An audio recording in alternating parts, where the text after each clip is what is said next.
París, Francia, noviembre de 1888. Bajo el manto opresivo de un cielo de plomo que parecía querer aplastar las agujas de las catedrales contra el suelo fangoso, la ciudad de la luz apenas lograba parpadear. Era un otoño inusualmente frío, una estación que se había adherido a los huesos de los parisinos como una segunda piel húmeda y gélida. La metrópolis se encontraba en un estado de metamorfosis febril. Una transición violenta entre el pasado medieval, que se resistía a morir en los callejones oscuros, y el futuro de acero y vapor que prometía la inminente exposición universal. En el horizonte, la estructura esquelética y oxidada de lo que sería la Torre Eiffel se alzaba entre la bruma como el costillar de una bestia antediluviana, incompleta y monstruosa a los ojos de los puristas. Una herida de hierro en el vientre blando de la arquitectura clásica. Pero en los distritos bajos, lejos de los grandes bulevares diseñados por el barón Haussmann para el desfile de la burguesía y la fácil movilización de la artillería contra las revueltas, la vida continuaba con una crudeza medieval. Montmartre, esa colina de mártires y artistas, de molinos y miseria, observaba al resto de la ciudad desde su altura geográfica y moral. Allí, las calles no eran amplias avenidas adoquinadas con precisión geométrica. Arterias retorcidas y sinuosas, embarradas por una mezcla perpetua de lluvia, carbón y desechos orgánicos que los traperos recogían al amanecer. El olor de París en 1888 no era el de los perfumes de lavanda que se vendían en las galerías comerciales, sino una amalgama penetrante de hollín de chimenea, estiércol de caballo fermentado en los adoquines, el aroma metálico de la sangre de los mataderos y el tufo insalubre del Sena, que fluía como una arteria negra cargada de los secretos de la ciudad. La sociedad parisina de la época vivía atrapada en una dicotomía brutal. Por un lado, la Belle Époque comenzaba a florecer con sus salones dorados, sus óperas fastuosas y una obsesión casi patológica por la estética, la moda y la apariencia. Las damas de la alta sociedad, encorsetadas hasta la asfixia en vestidos de seda y terciopelo, exhibían sus joyas como trofeos de guerra, compitiendo en bailes donde el valor de un collar podía alimentar a una familia de los suburbios durante 3 generaciones. Por otro lado, la tasa de mortalidad infantil en los barrios obreros rozaba cifras que hoy consideraríamos propias de una zona de guerra. La tuberculosis, conocida románticamente como la tisis, consumía pulmones en mansardas heladas. Y los orfanatos e instituciones de caridad estaban desbordados, funcionando más como almacenes de almas olvidadas que como refugios. En este contexto de contrastes violentos, donde la tecnología del daguerrotipo y el telégrafo convivía con supersticiones ancestrales y una medicina que aún debatía la teoría de los gérmenes frente a la teoría de los miasmas, surgió una moda particular entre la élite del Distrito Noveno y los círculos más exclusivos de la ópera Garnier. Se trataba de la joyería orgánica, piezas de una blancura lechosa, casi translúcida, que se decía provenía de marfiles exóticos traídos de las colonias más remotas de África y Asia. El artífice de estas maravillas era un hombre discreto, casi invisible, cuyo taller se encontraba en una callejuela empinada de Montmartre, lejos de los escaparates ostentosos de la Rue de la Paix.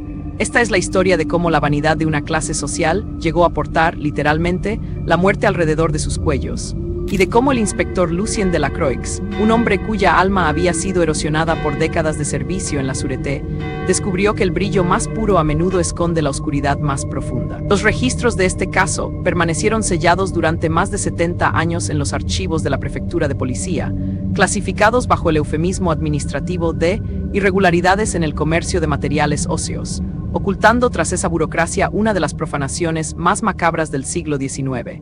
El incidente que desencadenó la caída del velo ocurrió durante el baile de invierno de la duquesa de Saint-Lermont. El salón estaba iluminado por cientos de velas de cera de abeja y las nuevas lámparas de gas que siseaban suavemente, proyectando una luz cálida y vibrante sobre los invitados. El aire estaba saturado de música de valses, risas contenidas y el roce de las telas almidonadas. Madame Élise de Valois, una joven viuda de belleza melancólica y fortuna considerable, era el centro de atención. Alrededor de su cuello pálido y esbelto lucía un collar de cuentas esféricas, de un blanco cremoso, pulidas hasta alcanzar un brillo casi sobrenatural. Cada cuenta estaba engarzada en filigrana de oro, y la pieza central era un camafeo tallado en el mismo material misterioso. Mientras danzaba con un agregado militar, el cierre del collar, quizás debilitado por un defecto de fabricación o por el movimiento frenético del baile, cedió. Las cuentas se dispersaron por el suelo de parqué encerado con un sonido seco, similar al granizo golpeando un techo de madera. La música se detuvo. Varios caballeros se apresuraron a ayudar a la dama, recogiendo las preciosas esferas que rodaban bajo las faldas de las invitadas. Entre los presentes se encontraba el doctor Alexandre Morvan, un cirujano de renombre y profesor de anatomía en la Facultad de Medicina de París.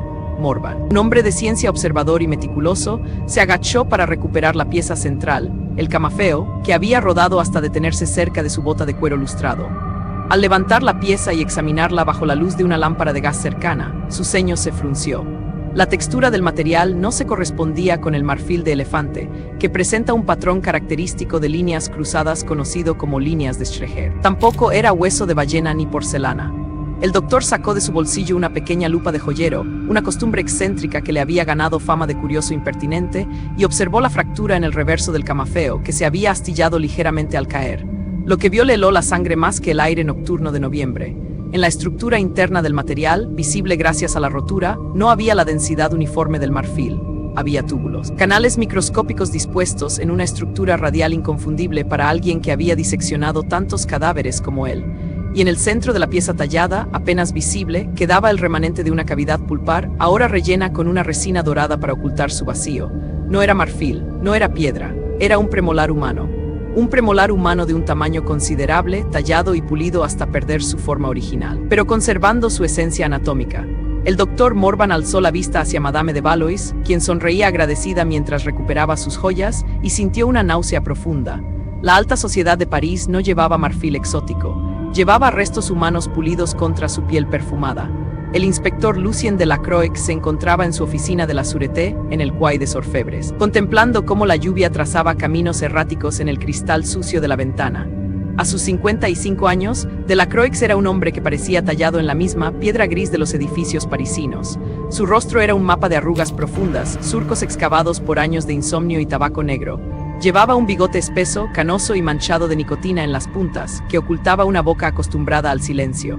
Sus ojos, de un azul acuoso y cansado, habían visto demasiadas autopsias, demasiados cuerpos sacados del seno hinchados y deformes, demasiadas cartas de suicidio escritas con mano temblorosa. Sufría de gota, lo que le obligaba a caminar con un bastón de madera de nogal, y cada paso era un recordatorio físico del dolor que conlleva la existencia. El informe del doctor Morvan estaba sobre su escritorio, escrito con una caligrafía angulosa y urgente. Delacroix lo leyó por tercera vez, escuchando el golpeteo rítmico de la lluvia y el sonido distante de los carruajes en el exterior. Dientes, murmuró Delacroix, su voz rasposa como papel de lija, dientes humanos convertidos en joyas. No había indignación en su tono, solo una resignación fatistada. En sus 30 años de servicio, había visto a hombres matar por unas botas, a madres vender a sus hijos por una botella de absenta y a aristócratas envenenar a sus cónyuges por aburrimiento.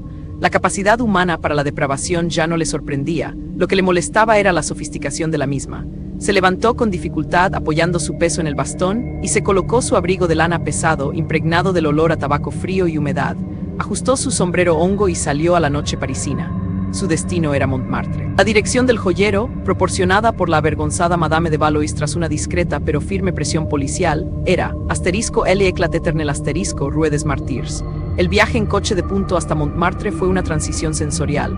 A medida que el caballo ascendía por las calles empinadas, el aire cambiaba. La bruma se volvía más densa, cargada con el humo de miles de estufas de carbón baratas.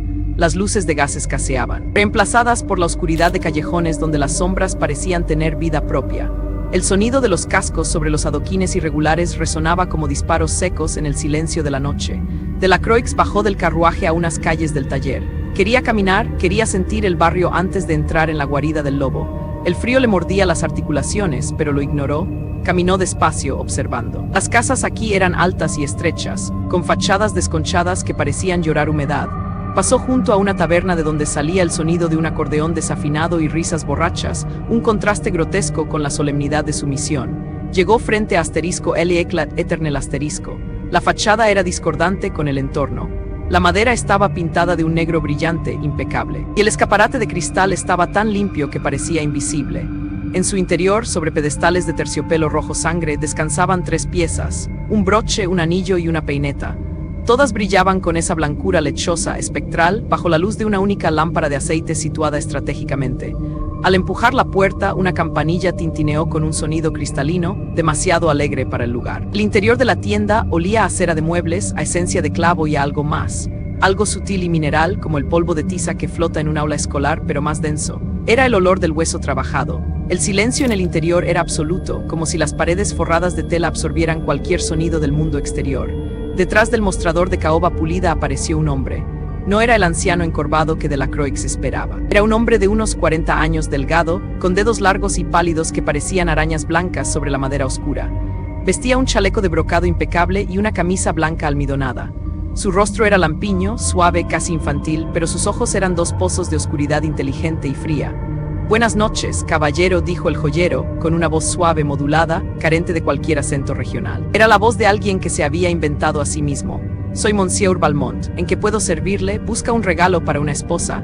¿O quizás una disculpa para un amante?» Delacroix se quitó el sombrero, dejando que las gotas de lluvia cayeran al suelo inmaculado. «Soy el inspector Delacroix de la Sûreté», dijo, observando la reacción del hombre. No hubo ninguna. Ni un parpadeo, ni una tensión en la mandíbula. Solo una leve inclinación de cabeza, como si recibiera a un cliente habitual. «Y no busco joyas, Monsieur Valmont. Busco el origen de su materia prima». El inspector se acercó al mostrador, apoyando su bastón con un golpe sordo. Sus ojos recorrieron las vitrinas. Había docenas de piezas, collares, pulseras, pendientes, cientos, quizás miles de pequeñas piezas blancas, talladas con formas de rosas, lirios y querubines. Si la teoría del doctor Morvan era correcta, estaba rodeado por los restos de una multitud silenciosa. «Ah, el marfil de Ceilán», respondió Valmont con una sonrisa que no llegaba a sus ojos. «Un material exquisito. Difícil de conseguir con los bloqueos navales y los aranceles, pero tengo mis proveedores». «Curioso», replicó Delacroix, inclinándose hacia adelante, invadiendo el espacio personal del joyero. «Un experto forense ha examinado una de sus piezas. Dice que ese marfil de Ceilán masticaba pan y carne hace unos años. Dice que es humano». En ese momento, Delacroix sintió una punzada de duda, una sombra que cruzó su mente racional. Asterisco, ¿y si el médico se equivocaba? ¿Y si estaba acusando a un artesano basándose en los delirios de un académico? Asterisco, el inspector cerró los ojos por un segundo y su mente traicionera lo arrastró hacia atrás en el tiempo. Un flashback violento no solicitado lo golpeó. Era 1871, la semana sangrienta. La Comuna de París había caído. Delacroix era un joven oficial entonces. Recordaba el humo, no la niebla de hoy, sino el humo negro y aceitoso de los edificios ardiendo, el Palacio de las Tullerías en llamas, pero sobre todo recordaba los cuerpos. En el cementerio de Père Lachaise después de los combates. Los cadáveres de los comuneros fusilados se apilaban como leña. Hombres, mujeres, incluso niños que habían llevado mensajes entre las barricadas. Recordaba el olor, ese olor dulce y repugnante de la muerte masiva bajo el sol de mayo. Recordaba haber visto a un perro callejero arrancar algo de una pila de cuerpos. No era carne, era un hueso, el sonido del crujido. Asterisco, crack, asterisco. Ese sonido le había perseguido durante 17 años. La fragilidad del cuerpo humano. ¿Cómo nos convertimos en objetos, en cosas, en cuanto el aliento nos abandona? Abrió los ojos. El olor en la joyería, ese olor mineral y polvoriento, era el mismo olor que quedaba en sus botas después de caminar por las fosas comunes, pero limpio, saneado, perfumado con clavo. Valmont no había retrocedido. Seguía sonriendo, pero la sonrisa se había endurecido, volviéndose cortante. «Inspector», dijo Valmont, abriendo un cajón del mostrador con movimientos lentos y deliberados. «El arte trasciende la materia. Lo que usted llama humano es simplemente un recipiente que ha perdido su utilidad. Yo le doy una nueva vida, una vida eterna. ¿No es eso lo que todos desean, la inmortalidad?» Sacó un libro de contabilidad encuadernado en cuero negro y lo deslizó sobre el mostrador hacia Delacroix. «Mire a sus clientes, inspector, la aristocracia, la burguesía. Todos aman mis creaciones. ¿Cree que les importaría la verdad? ¿O cree que en el fondo les excitaría saber que llevan la muerte adornando su vida?» Delacroix abrió el libro. Las páginas estaban llenas de nombres ilustres, fechas y sumas exorbitantes. Pero lo que llamó su atención fue una carta, doblada y guardada entre las páginas, escrita en un papel de carta color crema con un escudo de armas repujado. Asterisco 24 de octubre de 1888, asterisco, asterisco, mi estimado Monsieur Valmont. Asterisco, asterisco, debo confesarle que el brazalete que diseñó para mi sobrina ha causado sensación en el salón de la baronesa Rothschild. Hay algo en la textura de las cuentas, una calidez inusual que el marfil o la perla jamás poseen. Al tocarlo, se siente casi como si tuviera vida propia, como si respondiera al calor de la piel. Es fascinante. Asterisco, asterisco, mi sobrina dice que a veces, en el silencio de su tocador, le parece que las cuentas vibran levemente. Imaginaciones de una joven impresionable, sin duda, pero que añaden un aire de misterio romántico a la pieza. Le ruego que prepare un juego de pendientes a juego para la temporada de Navidad. No repare en gastos. Asterisco, asterisco, atentamente. Asterisco, asterisco, condesa Matilde de la Rochefoucauld, asterisco. Delacroix cerró el libro con un golpe seco. La náusea había vuelto más fuerte que antes. Voy a necesitar confiscar sus existencias, Monsieur Valmont, y usted vendrá conmigo a la comisaría. Valmont soltó una risa suave, seca. ¿Con qué cargos? Profanación. Mis materiales no provienen de tumbas, inspector. Eso sería vulgar y sucio. Yo soy un purista. Entonces, ¿de dónde? Preguntó Delacroix, sintiendo que la respuesta sería peor que la profanación. Digamos que tengo un acuerdo beneficioso con ciertas instituciones que no saben qué hacer con sus excedentes, respondió Valmont, girando un anillo en su propio dedo. Un anillo blanco. La investigación llevó a Delacroix lejos del taller, hacia el norte, hacia los límites de la ciudad donde el campo comenzaba a devorar el pavimento. Siguiendo los registros de entregas que encontró en la trastienda de Valmont, el inspector llegó a las puertas de hierro oxidado del asterisco Orfanato de las Hermanas de la Misericordia de Saint Vincent asterisco. Era un edificio de ladrillo rojo, sombrío, rodeado de muros altos coronados con vidrios rotos para evitar fugas o entradas. El lugar olía a col hervida, a lejía y a enfermedad. Era un almacén de niños no deseados, hijos de prostitutas, de obreras muertas, de familias demasiado pobres para alimentar otra boca. La madre superiora, Sor Angélique, una mujer con el rostro tan duro como el granito y las manos ocultas en las mangas de su hábito, recibió a Delacroix en su despacho austero. Un crucifijo de madera dominaba la pared, un Cristo sufriente que parecía mirar hacia otro lado. El señor Valmont es un benefactor, dijo la monja, su voz carente de emoción. Ha donado generosamente para la reparación del techo y la compra de medicinas. ¿Y qué recibe a cambio, madre?, preguntó Delacroix. La habitación estaba helada, no había fuego en la chimenea. Se lleva lo que ya no sirve, lo que Dios ha reclamado pero la tierra rechaza por falta de espacio, respondió ella, cruzándose de brazos. Delacroix exigió ver el cementerio del orfanato. Sor Angélique dudó, sus ojos moviéndose nerviosamente hacia la ventana. Pero asintió, lo guió hacia la parte trasera del edificio. El cementerio era un pedazo de tierra baldía, un barrizal salpicado de cruces de madera podrida que se inclinaban en ángulos imposibles. Llovía de nuevo, una lluvia fina y penetrante que convertía el suelo en un pantano grisáceo. El olor aquí era insoportable. No era solo tierra mojada, era descomposición superficial. La tierra estaba removida, blanda, inestable. Delacroix caminó entre las tumbas pequeñas, demasiado pequeñas. Se detuvo ante una fosa reciente. La tierra estaba removida de forma descuidada. ¿Exhuman los cuerpos?, preguntó, sintiendo la bilis en la garganta. No, dijo la monja en un susurro. No hace falta exhumar lo que nunca se entierra profundamente. El espacio es limitado, inspector. Las fosas comunes se llenan rápido. Monsieur Valmont ofreció una solución para los restos óseos de las fosas antiguas que debíamos limpiar para hacer sitio a los nuevos muertos. Nos dijo que los usaría para fines científicos, para el estudio de la anatomía. Delacroix se agachó y tocó la tierra. Encontró un fragmento pequeño, blanco, una muela de leche. El horror de la situación no residía en la violencia, sino en la industrialización de la muerte. No eran asesinatos pasionales, era reciclaje. El capitalismo aplicado a la miseria. Los dientes de los niños muertos por desnutrición y tuberculosis en este agujero olvidado de Dios acababan pulidos, engarzados en oro y descansando sobre los escotes de las mujeres más ricas de Europa.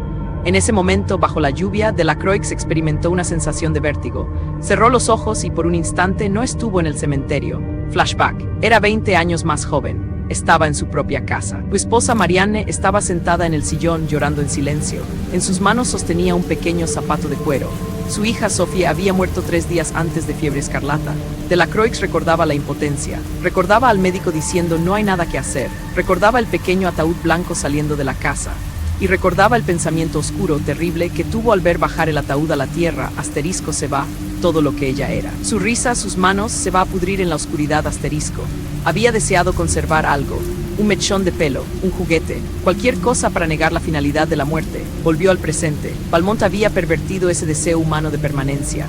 No conservaba la memoria, conservaba la materia, despojándola de humanidad para convertirla en mercancía.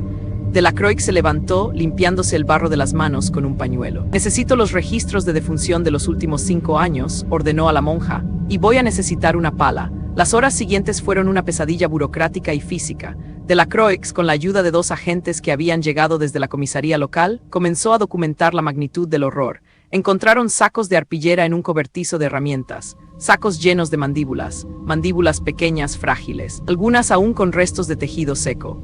Estaban clasificadas por tamaño y calidad. Entre los papeles del despacho de la Madre Superiora, Delacroix encontró un recibo, escrito con la letra elegante de Valmont, asterisco recibido del orfanato Saint Vincent, asterisco, asterisco 50 libras de material calcáreo bruto.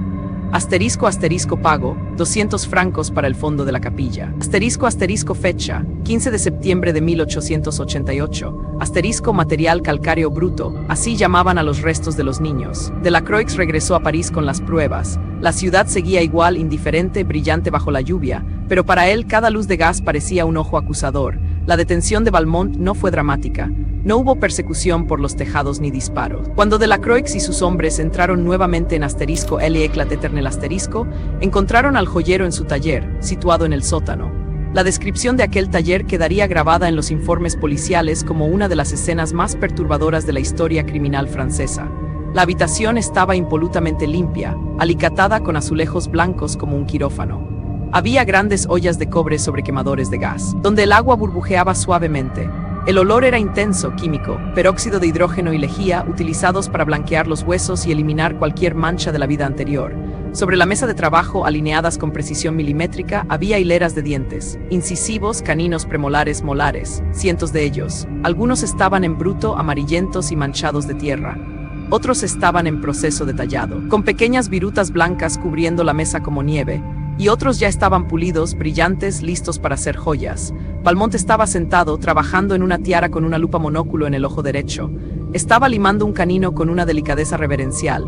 El sonido de la lima, asterisco SHHH, SHHH, SHHH asterisco, era lo único que se oía en la habitación, rítmico, hipnótico. Sabía que volvería. Inspector, dijo Valmont sin levantar la vista. Viene a admirar el proceso, es alquimia moderna, convertir la basura en oro. Delacroix observó las herramientas, taladros de dentista, sierras finas, pulidoras, y en una esquina un pequeño montón de ropa de niño, botones y zapatos viejos, presumiblemente extraídos de las fosas junto con los huesos y aún no descartados. Vengo a llevarlo, Valmont, dijo Delacroix, su voz temblando de una ira fría. Por profanación de tumbas, por tráfico de restos humanos y por fraude. ¿Fraude? Valmont finalmente alzó la vista, ofendido. Nunca mentí sobre la calidad, mis piezas son eternas. Esos niños, nadie los quería. El mundo los escupió, yo los he hecho inmortales. Ahora bailan en los salones de la ópera, rozan la piel de princesas. ¿Qué mejor destino podría ofrecerles usted, inspector? ¿El olvido en el barro? ¿Es usted un monstruo?, susurró Delacroix. Soy un artista, respondió Valmont, dejando la lima sobre la mesa, y la historia me recordará, quizás no por mi nombre, pero sí por mi obra. Cada vez que vea una joya antigua, inspector, se preguntará, ¿de qué está hecha realmente? El juicio de Monsieur Valmont se celebró a puerta cerrada. La sociedad parisina no podía soportar el escándalo público. La idea de que las damas de la alta sociedad habían estado adornándose con los dientes de huérfanos muertos era demasiado grotesca, demasiado subversiva para ser discutida en los periódicos. Se llegó a un acuerdo tácito entre la judicatura, la iglesia y la prensa. Valmont fue declarado mentalmente inestable y recluido en el asilo de Charenton, el mismo lugar que una vez albergó al marqués de Sade. Murió allí 5 años después, supuestamente ahogado con un trozo de pan, aunque los rumores decían que se había tragado sus propios dientes, uno a uno, en un último acto de autocanibalismo artístico. El orfanato Saint-Vincent sufrió una purga silenciosa. La Madre Superiora fue trasladada a un convento de clausura en los Pirineos y el cementerio fue clausurado y cubierto con cal viva y hormigón. En cuanto a las joyas, esa fue la parte más difícil. La policía intentó recuperarlas todas. Se enviaron cartas discretas a las familias nobles, solicitando la devolución de las piezas de marfil compradas en asterisco L-Eclat Eternel asterisco bajo pretexto de que contenían un material tóxico en la aleación del oro. Muchas fueron devueltas y destruidas en los hornos de la policía. Se fundió el oro y se incineraron los dientes hasta que solo quedó ceniza. Pero no todas las piezas volvieron. El inspector Delacroix se retiró un año después del caso. La gota y la melancolía finalmente le ganaron la batalla. Pasó sus últimos años en una pequeña casa en Normandía, cultivando rosas, pero se decía que nunca permitía que nadie entrara en su estudio privado. En su escritorio, guardada en una pequeña caja de terciopelo, conservaba una sola pieza que no había entregado para su destrucción. Era un pequeño broche tallado en forma de ángel. Lo había tomado de la mesa de trabajo de Valmont el día del arresto. Sabía por el tamaño y la forma que había sido tallado de un diente de leche. A veces, en las noches de tormenta, cuando el viento aullaba contra las ventanas como un alma en pena, Delacroix sacaba el broche y lo sostenía en su mano. No por morbo, sino por penitencia. Lo acariciaba con su pulgar calloso, sintiendo la suavidad fría del esmalte. Pensando en el niño desconocido al que había pertenecido. Pensaba en Sophie, su propia hija. Y en la extraña y terrible verdad que Valmont había escupido aquel día. De alguna manera, aquel niño anónimo, olvidado por el mundo, despreciado en vida, había logrado perdurar. Había sido amado, aunque fuera de la forma más retorcida posible, por un artista loco. Y ahora era recordado por un viejo policía lleno de remordimientos. Delacroix miraba el broche y se preguntaba cuántas de esas piezas seguían circulando por el mundo. Cuántas herederas, décadas después, abrirían los joyeros de sus abuelas y encontrarían esos collares de blancura espectral, admirando su belleza, poniéndoselos sobre la piel tibia, sin saber que llevaban sobre sí el llanto calcificado de los niños perdidos de París. La historia se desvanece, pero los objetos permanecen. Y en algún lugar, en alguna subasta de antigüedades, en algún cofre olvidado en un ático polvoriento de Montmartre, los dientes de los huérfanos siguen esperando, brillantes, silenciosos y eternos.